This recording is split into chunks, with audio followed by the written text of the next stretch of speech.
Sejam todos bem-vindos ao canal, esse aqui é a FastLAN Network e no vídeo de hoje falaremos sobre MikroTik, mais especificamente sobre SourceNAT e DestinationNAT.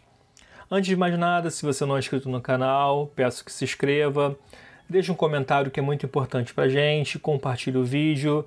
Lembrando, pessoal, quanto mais gente esse vídeo alcançar, mais o YouTube recomenda. O YouTube recomendando gera retorno pra gente, o que facilita o nosso trabalho, que comente, que compartilha. Isso ajuda na divulgação do nosso trabalho.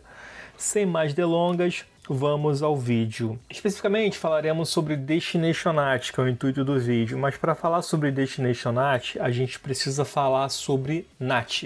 Então, se você quiser pular diretamente para DestinationNAT, eu vou indicar que você pule para... Ok, se você resolveu ficar, vamos lá, falarei sobre SourceNAT no início aqui para a gente ter um entendimento. Então, o que acontece, pessoal? A gente tem esse cenário aqui, tá? Então, a gente tem nossa rede local, a gente tem nossa rede pública. Lembrando, olha aqui, ó, a rede aqui é o 92.168.10/24, que corresponde à interface WAN do nosso roteador com a operadora, vai significar o mundo, a internet. A gente não tem controle sobre isso aqui, tá? Então, no nosso cenário aqui, isso aqui significa a internet em si, né? O nosso link com a operadora e a comunicação com o mundo. Isso tem que ficar claro no nosso laboratório aqui. Claro, isso é um laboratório. Isso aqui não vai se aplicar no mundo real, tá? Vão ser outras faixas de IP, mas o conceito é o mesmo, não muda. Então, o que acontece? Eu tenho aqui o meu usuário, que eu tenho aqui uma máquina virtual aqui configurada nesse equipamento, e quero acessar o serviço HTTP que está nesse host aqui na internet. Até aí, beleza. Vamos fazer o seguinte, eu já tenho essa máquina aqui aberta, ó. Eu vou clicar aqui para abrir ela. Se você não sabe como é que configura isso aqui, deixa aí nos comentários que a gente fala sobre isso daqui a pouco ou num próximo vídeo. Vou dar um ifconfig aqui. O IP dele corresponde com o que está aqui, ó, 10.0020. E se eu der um host-n, o gateway dele é o 001, que corresponde a tier 2 do nosso roteador de borda aqui. Então vou pingar para o meu roteador de borda, ping 10.001. Ó, o meu roteador de borda responde. E agora eu vou executar o mínimo da conectividade. Vou pingar o IP 92.168.1.250, que é o IP lá do host de destino que eu pretendo alcançar. Então, ping 92.168.1.250 e eu não tenho resposta. Então, aqui é a primeira parte do processo. A gente está sem, vamos entender o NAT em cima disso aqui. Tá? Olha aqui, pessoal. Eu vou abrir aqui o nosso roteador de borda. Eu vou abrir aqui o terminal e vou dar um ping para o IP do destino lá que eu pretendo alcançar. Olha só. Então, do roteador de borda, eu consigo alcançar o host de destino lá. Então, existe comunicação do meu host local aqui até o meu roteador de borda e existe comunicação do meu roteador de borda até o host de destino. Então, não há problema no ir até o destino. Provável do problema se eu voltar. Então, o que acontece? Numa rede, no mundo real, o que vai acontecer? Um endereço de uma classe privada nunca vai sair para a internet. As boas práticas deveriam impedir que isso aconteça. Então, o que acontece? Quando essa requisição bate aqui no nosso roteador de borda, ele pega essa requisição e passa para frente. Vamos dar uma olhadinha aqui, ó. Eu vou abrir aqui essa máquina virtual aqui, já está aberta aqui embaixo. Olha só, as configurações estão ok, né? Então vou abrir aqui o New Terminal. Olha só, vou utilizar aqui um comando chamado tcpdump. Vou especificar a interface que eu quero olhar e o protocolo que eu quero monitorar. Então, vou deixar aqui monitorando. Ó, isso aqui basicamente é o nosso host que a gente deixou pingando lá atrás. Estão lembrados? Então tá aqui, ó, tá? Eu vou dar um pause, vou interromper aqui, reparem que vai parar. Então vamos avaliar isso aqui, ó. Isso aqui é o nosso host de destino. Então, se vocês olharem aqui, ó, o request, né, quem está solicitando é o 10.0020, corresponde ao nosso host aqui realmente. O destino é o próprio host aqui, o 92.168.1.250. Quando ele vai dar o reply, quando o nosso servidor aqui na internet vai dar o reply, ele responde para quem? Para o 10.0020. Porém, se a partir do nosso servidor aqui, HTTP externo, for pingar o host 20, ele não sabe como chegar nesse host. Por quê? Porque isso não é uma rede conhecida, é uma rede de uma classe privada, o que seria correspondente ao mundo real, e ele não tem rota para chegar nesse cara, ele não sabe chegar. Então, o que aconteceria no mundo real? Esse cara aqui teria que enviar essa requisição para uma faixa de rede, né, para um IP que ele conhece, que ele alcança, que ele sabe como chegar, que seria o IP da interface WAN do nosso roteador de borda aqui, que provavelmente, se a gente não estiver dentro de um CGNAT ali, é o que a operadora vai te entregar como IP que vai estar configurado na sua interface WAN do seu equipamento. Então, olha só, eu vou abrir aqui o MikroTik novamente, né, o inbox, eu vou na aba IP, Firewall, NAT. Então aqui, ó, eu vou adicionar uma nova regra. O que essa regra vai dizer? Que aqui na chain source NAT, né, eu quero criar uma regra antes de executar o roteamento do pacote. Em source address, eu vou ser um pouco mais específico, eu vou dizer qual é a rede local que eu quero que seja aplicada essa regra. Então eu vou colocar aqui que é a minha rede local, aqui, no caso a minha LAN, é a única que eu tenho, eu vou utilizar essa rede local. Que saia por qual interface? Que saia pela Ether1 aqui, ó, que é o meu link de internet. Então tudo que tiver dentro dessa rede que sair pela interface 1, o que eu vou fazer na aba Action? Eu tenho duas possibilidades aqui para isso, mais usuais: o Masquerade e o SUSNAT. A maioria das pessoas trabalha com Masquerade, eu não gosto. Tem algumas coisas voltadas para Contract que eu não vou falar aqui no vídeo, não é o tema nesse momento. Então não recomendo, acaba aumentando muito o consumo de CPU, tem umas outras questões envolvidas, eu não vou falar sobre isso aqui não. Vou utilizar a opção SUSNAT. Eu quero substituir requisições internas da minha rede por qual IP que seja válido na internet. O IP da minha interface, o WAN. Aqui, ó, vou jogar aqui então, ó, 92.168.1.230. Ponto. Agora, se eu voltar aqui no meu host da minha rede local e tentar executar o mesmo comando novamente, funciona. E se eu botar para monitorar aqui, ó,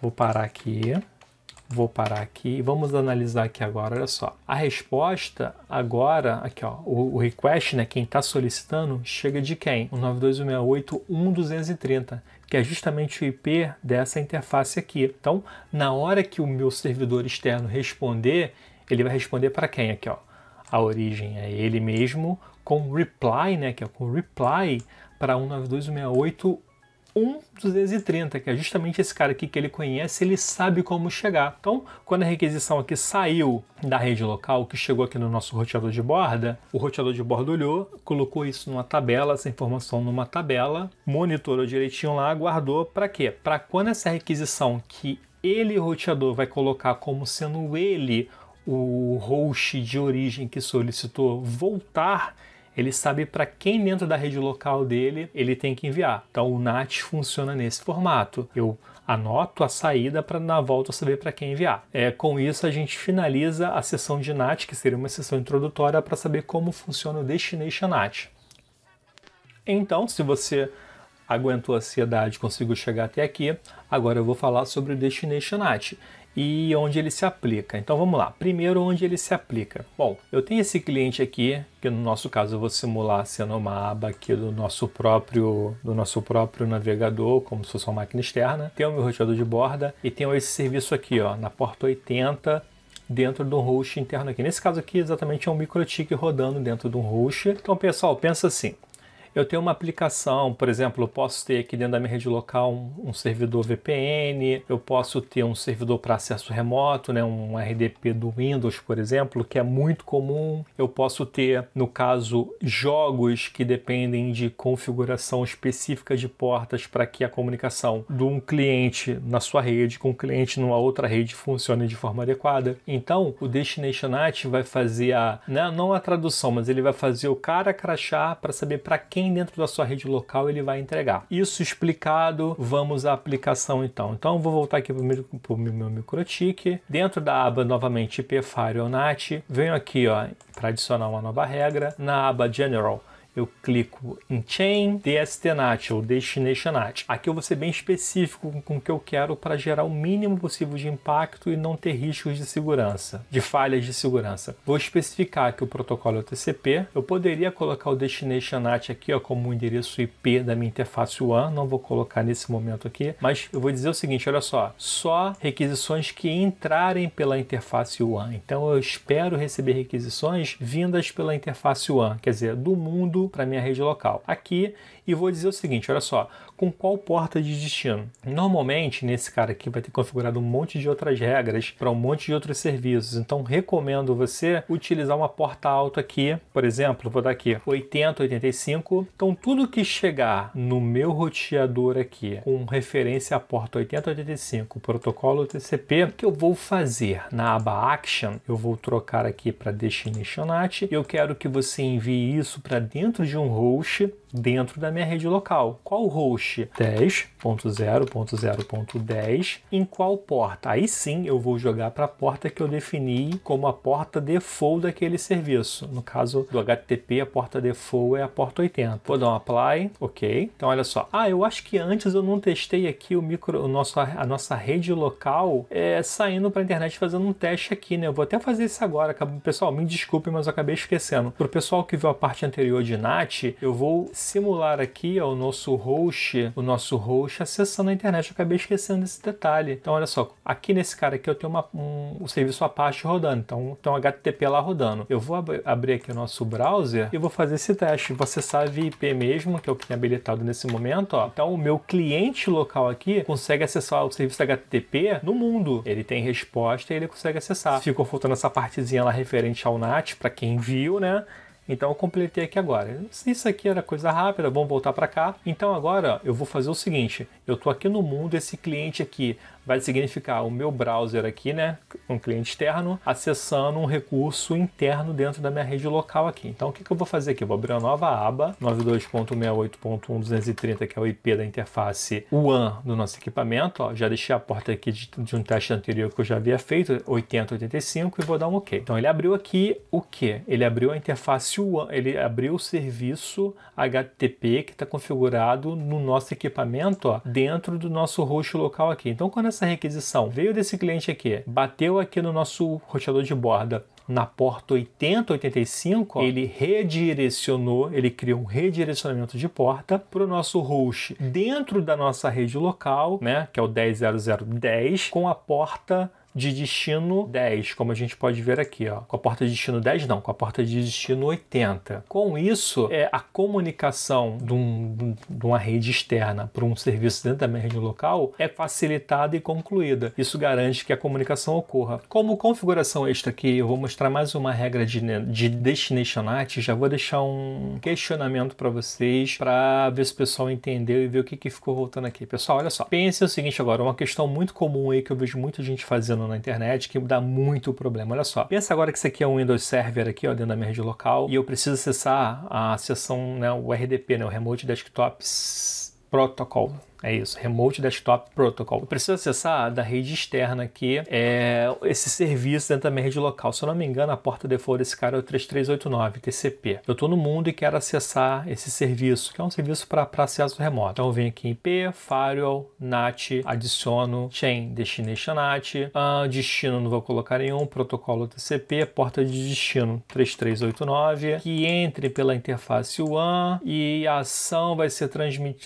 reforçar ele, vai ser direcionar ele para o Destination NAT 10.0.0.10 na porta 3389, beleza? Então tá aqui, ó. Funciona perfeitamente. Agora, qual é o risco envolvido nessa questão de você colocar a porta 3389 direto para o mundo?